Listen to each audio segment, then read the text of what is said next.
मुंबई के अंधेरी इलाके में एक बड़ा हादसा होते होते बच गया जब पेट्रोल पंप पर अचानक से आग लग गई, जिससे इलाके में अफरा तफरी मच गई।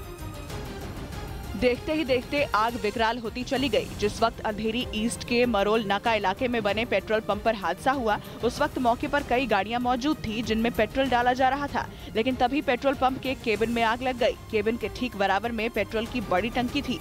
आग लगते ही पेट्रोल पंप पर अफरा तफरी मच गई। इस दौरान कई लोग आग बुझाने की कोशिश करते नजर आए। पेट्रोल पंप पर आग लगने की जानकारी जैसे ही फायर ब्रिगेड विभाग को दी गई तो सबके हाथ पांव फूल गए। मौके पर पहुंची फायर ब्रिगेड की 4 गाड़ियों ने पहुंचकर आग पर काबू पाया, जिससे एक बड़ा हादसा होने से बच गया। लेकिन जिस केबिन में आग लगी थी वहां रखा सारा सामान जलकर राख हो गया। रूस और यूक्रेन की जंग में अब ईरान और इजराइल आमने सामने आते दिख रहे हैं। खबर है कि आत्मघाती शाहिद 136 ड्रोन के यूक्रेन में भारी तबाही मचाने के बाद रूस को एक बार फिर ईरान से बड़ी मदद मिलने वाली है, क्योंकि ईरान रूस को बैलिस्टिक मिसाइलें देने की तैयारी में है, जो कि ज़ेलेंस्की के गले की फांस साबित हो सकती हैं। बताया जा रहा है कि ईरान की तरफ से रूस को यूक्रेन के खिलाफ जंग के मैदान में उतारने के लिए सतह से सतह पर मार करने वाली बैलिस्टिक मिसाइलें मिलने वाली हैं। यही वजह रही कि इजराइल ने भी यूक्रेन की मदद का प्लान तैयार कर लिया, ताकि ज़ेलेंस्की की फौज रूस को ईरान से मिलने वाली बैलिस्टिक मिसाइलों का मुंह तोड़ जवाब दे सके। लेकिन खबरें तो ये हैं कि ईरान जोर शोर से रूस को बैलिस्टिक मिसाइलें भेजने के प्रोजेक्ट पर काम कर रहा है, ताकि शाहिद 136 जैसे ड्रोन की तरह ईरान की मिसाइलें भी युद्ध में ज़ेलेंस्की के सैनिकों को नेस्त नाबूद करने में रूस की मदद कर सकें और ऐसा हथियार बनकर उभरें जिनसे दुनिया थर्रा उठे। ठीक वैसे ही जैसे कुछ रोज पहले ही ये खबर आई थी कि कीव और दूसरे शहरों में ईरान के ड्रोन से जो हमले हुए, उन्होंने अमेरिका से मिले एयर डिफेंस सिस्टम को भी बेकार साबित कर दिया, क्योंकि अमेरिका का सतह से हवा में मार करने वाला एयर डिफेंस सिस्टम यूक्रेन को मिसाइलों से बचाने में नाकाम रहा। बताया जा रहा है कि 2 तरह की बैलिस्टिक मिसाइलें ईरान रूस की मदद के लिए भेज रहा है।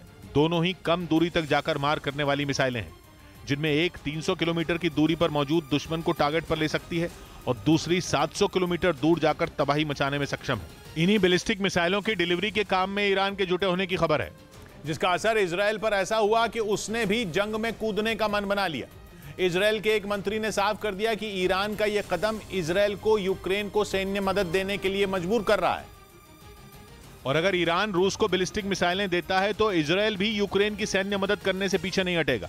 हालांकि इजराइल यूक्रेन की उसे हथियार देने की मांग को लगातार खारिज करता आया है और इजराइल ने रूस से अपने रिश्तों को बनाकर रखने की कोशिश की है। वहाँ सीरिया की एयर स्पेस पर रूस का कब्जा है और इजराइल की वायुसेना ने ईरान के खिलाफ सैकड़ों उड़ानें भरी है।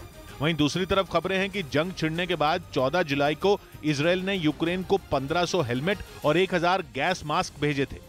27 जुलाई को भी इजराइल की तरफ से यूक्रेन को खाने पीने का सामान भेजा गया था, जिसके बाद हाल ही में खबर आई थी कि ईरान के ड्रोन की खुफिया खबरें इजराइल यूक्रेन को दे रहा है।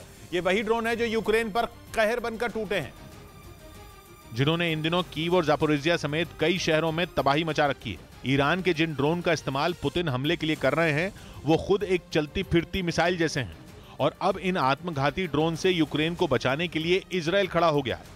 खबर के मुताबिक इजराइल की एक कंपनी ईरान के ड्रोन की सटीक जानकारी यूक्रेन को दे रही है। बताया जा रहा है कि ये कंपनी सैटेलाइट के जरिए ईरान के ड्रोन का पता लगा रही है और फिर उनकी सटीक पोजीशन यूक्रेन को बता रही है, और इसी जानकारी के आधार पर यूक्रेन की सेना जंग में इस्तेमाल हो रहे शाहिद 136 ड्रोन का खात्मा करने में जुटी है।